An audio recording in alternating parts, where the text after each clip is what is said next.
সম্মানিত ভাইরা, ফিরাউন আল্লাহ তাআলা বলেছেন আনা আতাহুল্লাহুল মুলক, আমি যখন ফিরাউনকে ক্ষমতা দিয়েছিলাম তখন ফিরাউন মানুষের উপরে জুলুম করেছিল, নির্যাতন করেছিল।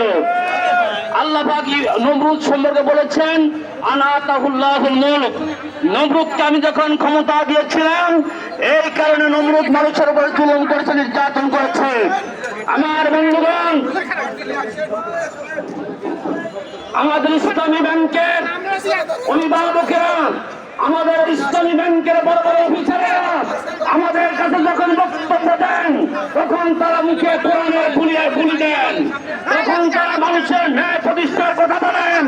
কিন্তু আমরা যখন আমাদের ন্যায্য অধিকার আদায় করে এসেছি তখন তারা আমাদেরকে পাত্তা দিচ্ছেন না, আমাদের উপরে জুলুম করছেন, আমাদের উপর নির্যাতন করছেন।